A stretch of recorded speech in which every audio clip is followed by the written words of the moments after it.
beloved Boss Mike Cervera. Nilaglag na ho ni Panelo si Marcoleta. Mukhang, alam nyo si Marcoleta, mukhang namimili lang ito ng kakampi, ha? No? Ganda ng salamin ko. Oh, ang ganda ng salamin ko, mga kababayan. Ganda. Oh, 'di ba? Oh, ang ganda, oh. 'Di ba?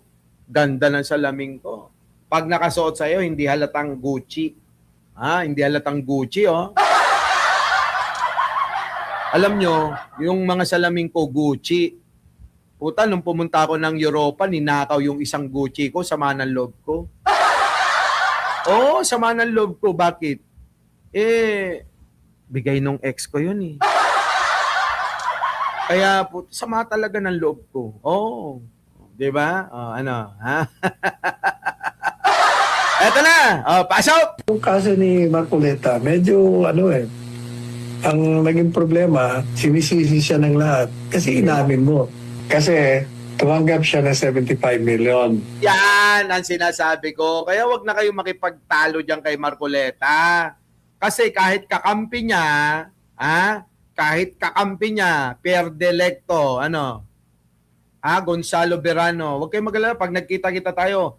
Hindi lang kayo nangihingi. Pag may suot ako, hingiin nyo. Lahat! May suot ako, may sombrero, may salamin. Wag lang naman damit, wag nyo akong hubaran. O halimbawa, yung pwedeng makakalis pa rin ako. Hingin nyo, relo. May suot akong relo. Arborin nyo! Ganon! Mahihina kayo eh. Si Catherine Galpo, binibigyan ko ng relo. Abay, iniwan. Napakasuplada. Aywan ko sa'yo. Wag ka, nakaw! Ito na. Wag naman damit. Alam nyo damit ko, mga kababayan. Kung inyong mapapansin, laging itim lang. Kasi, dalawang brand lang kasi yung binibili kong damit. Tatlo. Tatlo lang eh. Yung mga plain, mga kababayan. Hindi ako masyadong pero marami akong damit. Isang malaking kwarto na malaki. Nakasampay lahat.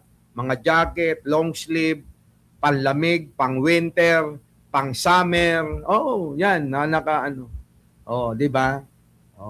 Ganon. Sige, eto na. Mga kababayan ko, ha?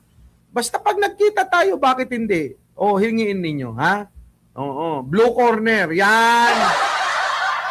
Ang tatak ng mga binibili ko, yan, blue corner at saka crispa. Okay? Dalawa yan, blue corner at saka crispa, mga kababayan. Aywan ko kung alam nyo yung crispa. Di ba? Ito na, tuloy. But the 75 million is a campaign contribution para sa kanyang pagtakbo sa Senado. Ngayon, sa ilalim ng batas, kailangan ideklara mo yon. Nako. Hindi niya ideklara. Nako, yun naman pala, kasalanan pala ni Marcoleta talaga eh. Bago pa ho yung batas natin noon, pag hindi mo dineklara yung mga kontribusyon mo, kanino nanggaling yon, saan, magkano, pwede kang idibandang kriminal. Pero na-amiendahan na yon, naging administrative na lang. Madaling sabi, kung ikaw ay tumanggap ng 75 million, at hindi mo inilagay yon sa SOSE, yung Statement of Contributions ng isang kandidato, ikaw ay maaaring pagmultahin lang. Yun lamang, administrative lang eh. Ang naging depensa niya, teka muna, wala pa namang kampanya hindi pa ako kandidato noon.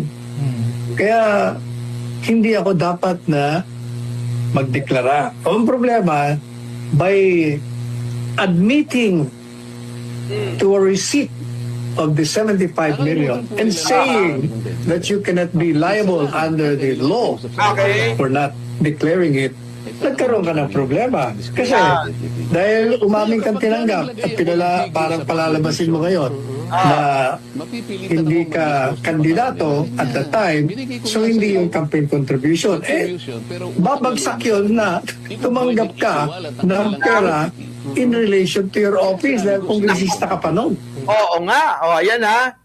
Tumanggap ka ng pera gamit ang opisina mo, kongresista ka pa nun. Bawal yun. Oh. Yun ang naging problema. Kasi ang COMELEC, inabsuelto siya. Kaya ginagamit niya ngayon yan. Ang problema, nung inabsuelto, yung depensa niya, makasasama sa kanya.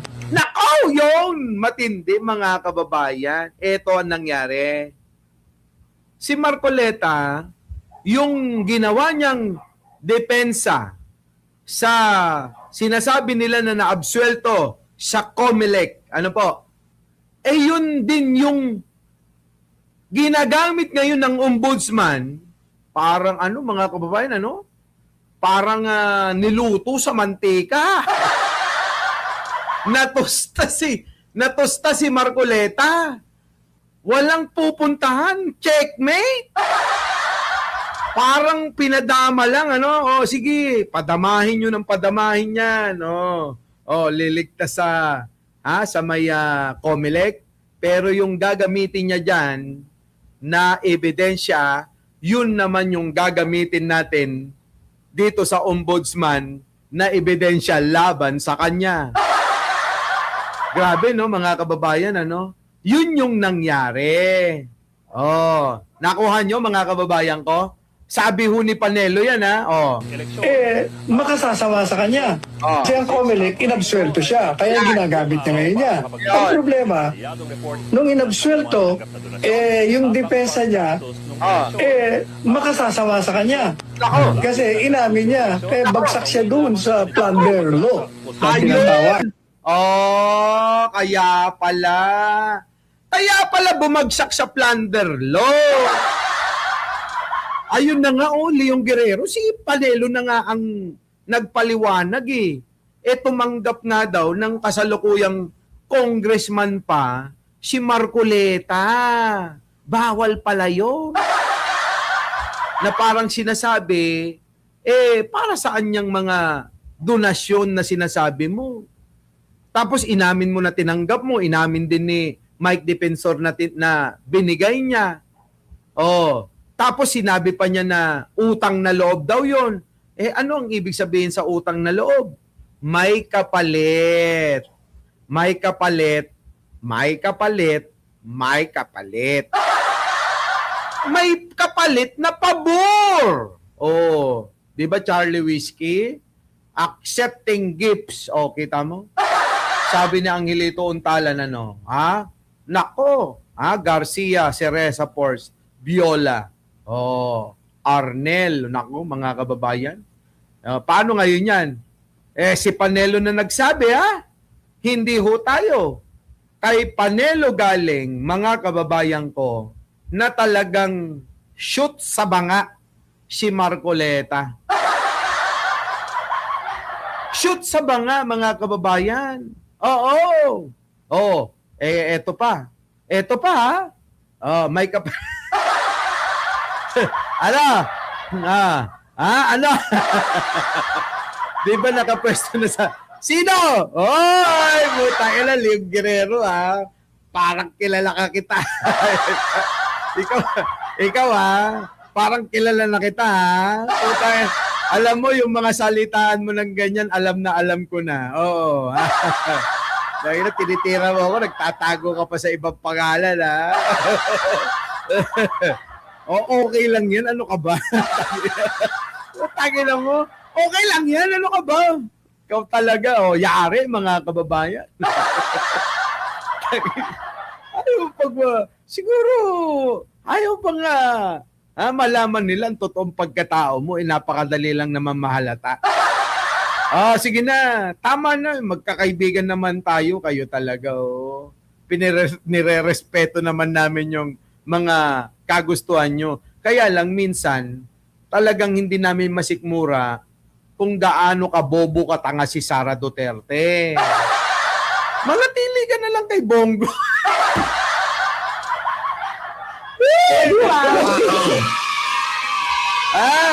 Ayo, manatili ka na lang kay Bongo. Okay na yan. Eto na. Bisto ka, no? Ito na. Ito na. Pakinggan ho natin to. Nako po! Sandigan Bayan ng warrant of arrest. Ito na mga kababayan. Natalakay natin kahapon, eto hong si Marcoleta at si Mike Defensor ay inisyuhan ho uli ng warrant of arrest. Inisyuhan ho uli. Naku, mga kababayan ko. Grabe, no? Oy, nandyan ba si Alicia Duran? Sino mga nandyan? Wala sila Arnold Lopez, ano? Mukhang tulog pa sila. Anak ko. Sayang, tsaka na natin sasabihin. Tsaka na natin sasabihin. Ito na. Nako po. Ay balik na sa Sandigan Bayan ng warrant of arrest sa kasong plunder ni Senator Rodante Marcoleta. Pero hindi naiharap ang senador dahil nananatili siyang nakakonfine sa PNP General Hospital. Narito ang agenda report ni Joan Manalo. Grabe, no, mga kababayan, ano? Samantalang Christian Villalobos, ano? Kerowin, si Marcoleta active na active to eh. Active sa Senado, di ba? Talagang hindi lang pag-grandstanding ang ginagawa nito sa Senado, mga kababayan. Pero ngayon, sabi ng kaibigan ko na abogado, kahapon magkasama kami. Kikwentuhan kami. Ito, kukwento ko lang. Sabi ko, attorney, ano masasabi mo sa mga nangyayari ngayon? Kay Mike Defensor, kay Marcoleta, abogado yan, kako. Sabi niya, alam mo, kahit pasabihin mo na marami kang pera, kahit sabihin mo na ikaw ay makapangyarihan, kapag tinadtad ka ng kaso, stress. Stress ang mararanasan mo. Ganun pala yun. Di ba kaya naman nila yan na gawan ng paraan? Kahit nga sabi ko sa'yo, sabi niya, kahit maraming pera, makapangyarihan, wala yan kapag ka may kaso ka't nakakulong ka. Bali wala ang pera mo. Sabing ganun, nakakulong ka, ano magagawa mo dyan? Diba? Kaya ako, ano ang ibig ko sabihin dito? Yung pong nangyayari ngayon kay Marcoleta na nauospital, nagkakasakit, ang dami hong nadidiscovering sakit kay Marcoleta ngayon, ano? May pneumonia, meron daw, may ano daw sa mga buto, no? Mga kababayan, no? Grabe, no? Pero hindi niya, nung wala hong kaso, walang warrant of arrest. Mga kababayan, ang lakas-lakas eh. Di ba, no? Ang lakas-lakas. Di ba, no? Ngayon lagi nang nagkakasakit. So, malaking bagay talaga yung stress Maria Eleonora Palmes, yung stress, malakas magbigay ng sakit. Kaya ako, ayoko nagpapa-stress. Ayoko talaga nagpapa-stress na. Lalo na, may edad na tayo, di ba? Matanda na tayo. Senior citizen na tayo. Aba, mga kababayan, isipin nyo na lang laging bengbang. Alam nyo, unang nakaka-stress yung nag-aaway kayo ng partner mo. Pangalawa na lang yung politika, wala naman tayong pakialam talaga dyan Kundi karamihan meron-meron lang, di ba? Ang unang nakakapag-stress sa atin, alam nyo, yung mga asawa, partner, jowa. Kaya sasabihin ko sa inyo kung ano sinasabi ko, kaysa tayo nag-aaway, bengbangan na lang tayo. Mas masarap ang bengbangan kaysa nag-aaway. Di ba? Tama di ba mga kababayan? Abay, mas masarap magbengbangan na lang tayo kaysa nag-aaway tayong dalawa. Ganun din naman, mapapasigaw ka. Pagka nagagalit ka, sisigaw ka rin naman. O parehas lang yun. Kaya lang, sama ng loob yung nararamdaman mo pag sumisigaw ka, pag nag-aaway tayo. Pero pag nagbebengbangan tayo, ang sigaw mo, dahil sa kakaibang lami na nararamdaman. Tao pa mo ha! Ay, nako! Di ba? Oo! Kaya yun. Kasi naman na pag-uusapan, naaawa ko kay Marcoleta eh. Hindi, advice lang naman Kaysa ho nag-aaway kayo na mag-asawa, mag-shota, mag-partner, o ano pa man ninyong estado ng inyong relasyon. Kaysa ho nag-aaway kayo, yayain nyo na lang, halika na, magbengbangan na lang tayo kaysa mag-aaway tayo. Kasi pag nagbebengbangan kayo, di ba merong lalo na kapag nandun kayo sa mga climax ng ninyo, di ba? Kapag ayan na, di ba? Hindi na ho, PI ka, tarantado ka, demonyo ka, ganun pag nag-aaway kayo. Kapag ganun na nararamdaman nyo ang sinasabi nyo, I love you, baby. Sige pa, baby. I love you, mahal na mahal kita, hindi kita ipagpapalit, baby. Ang galing-galing mo talaga, baby. Tangina. Pero pag nag-aaway kayo, puta na, mura dito. Demonyo ka, ikaw na pinakamasamang tao. Di ba? Huwag nang ganon. Oo. Ang solusyon sa haba ng pagsasama, bang-bang. Dito na nga tayo. Ano ba yan? Napupunta tayo kung saan-saan. Eto na. Pakinggan natin si Marcoleta. Eto na, nagkasakit na. Naibalik na sa Sandigan Bayan ang warrant of arrest sa kasong plunder ni Senator Rodante Marcoleta. Pero hindi naiharap ang senador dahil nananatili siyang nakakonfine sa PNP General Hospital. Ayan na. Narito ang agenda report ni Joan Manalo. Nakitaan ng mild pneumonia at problema sa gulugod o spine si Senator Rodante Marcoleta. Grabe mga kababayan, ang dami na akong sakit. Kaya okay na yung Anong okay single? Hindi yan okay. Minsan lang nagiging okay ang single. Diba? Ikaw ang kumain ng kumain, araw-araw ng KFC. Masarap yon? Magsasawa ka rin. Kaka-KFC. Matapos itong sumailalim sa medical examination sa PNP General Hospital. Yung findings po niya sa ngayon po may pneumonia po si Senator Marcoleta sa by x-ray, chest x-ray po pero yung syempre hypertensive si Senator Marcoleta. Ang dami mga kababayan, pneumonia,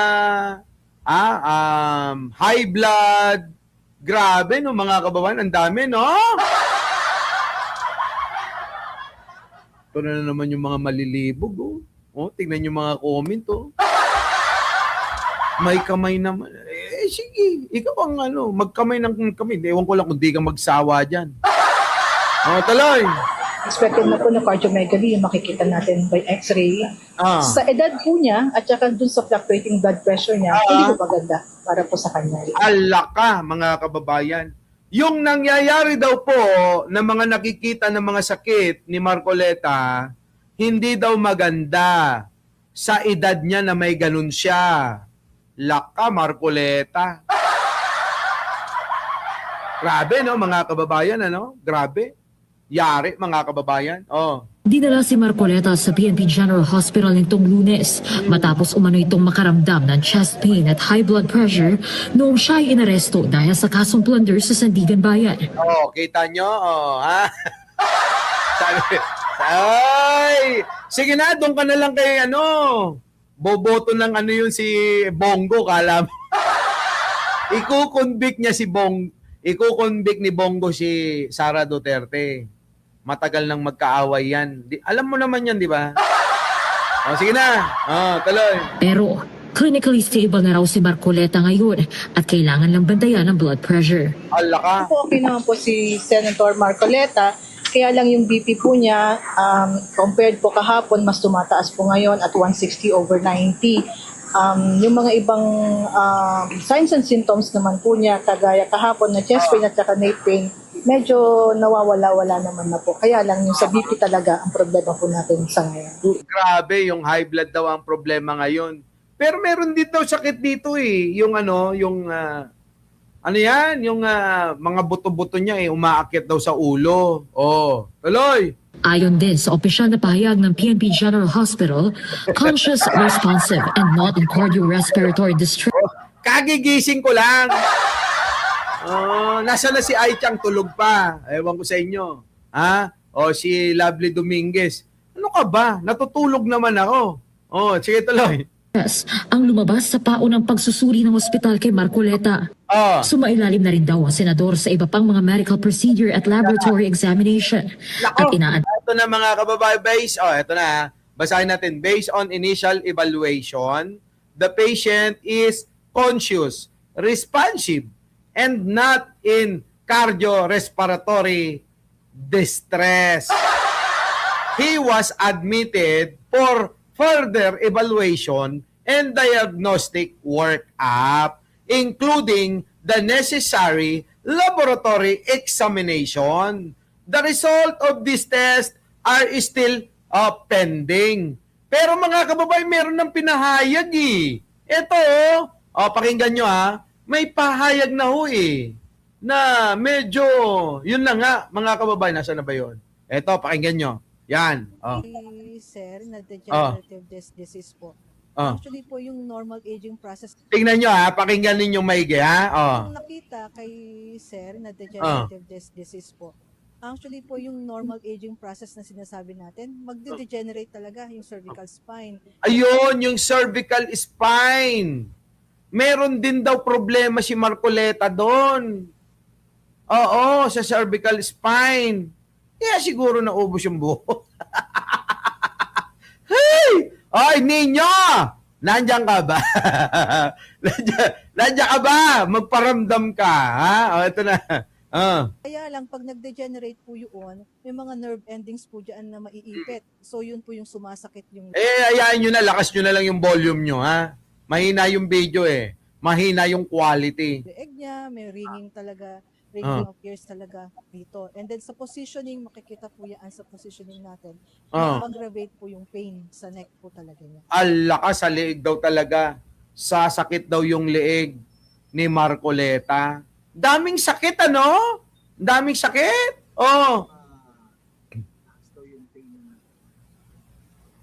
Sir, sorry, hindi ko nabanggit sa kanya, pero talagang nagko-complain talaga siya ng nape pain at saka dizziness talaga. Yan mga kababayan, nahihilo daw. Oo.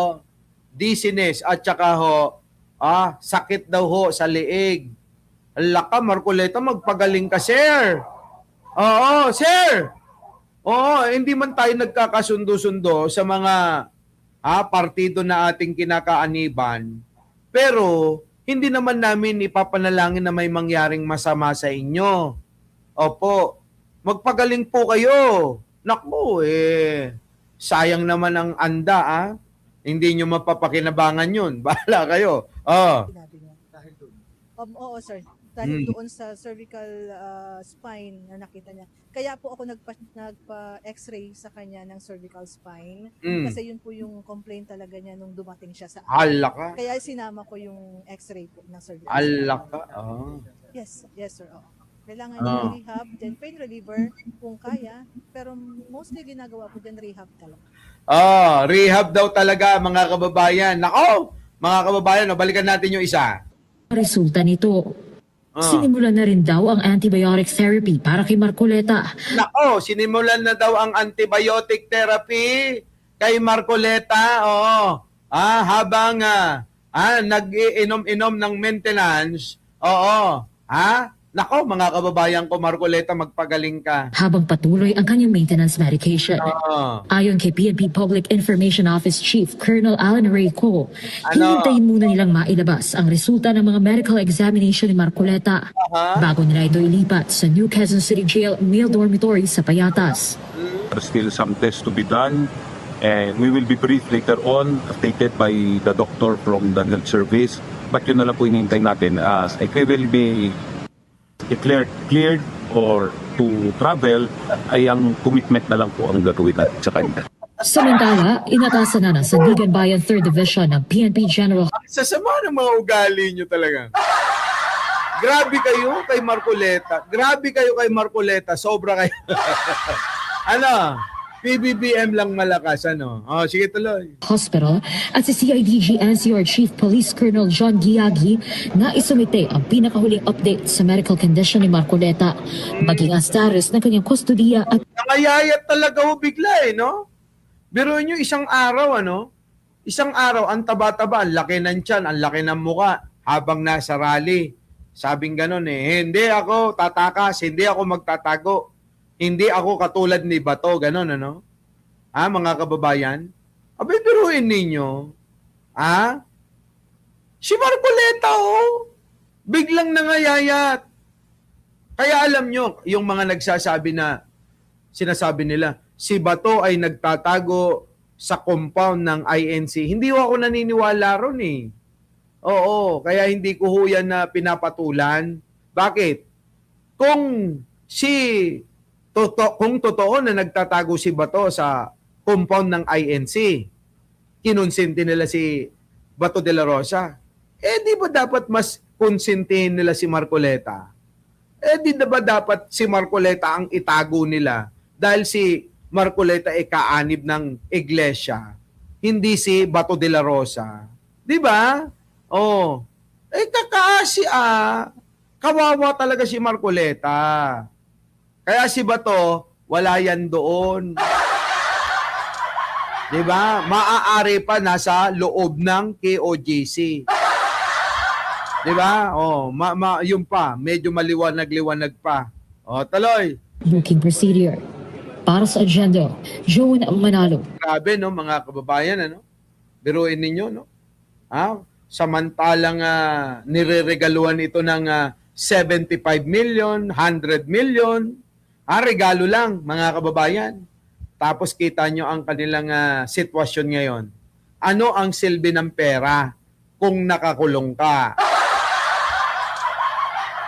Diba? Wala nang silbi yan, mga kababayan. Makukulong ka, marami kang pera, wala na. Wala na rin kwenta. Hindi ka na makakapasyal. Hindi ka na makakapag-kain-kain ng masasarap. Papaluto ka, oo. Pero hindi na ho ganun ka-fresh. Hindi ka na makaka-chika babe. Di ba, no? PBBM lang malakas, ano? Kawawa. Lumipat na ata yung sakit ni Gloria sa leeg ni Marcoleta. Ewan ko, bakit ganito itong mga politiko na ito? Pag na-ospital at pag nakukulong, nagkakasakit. Our beloved Boss Mike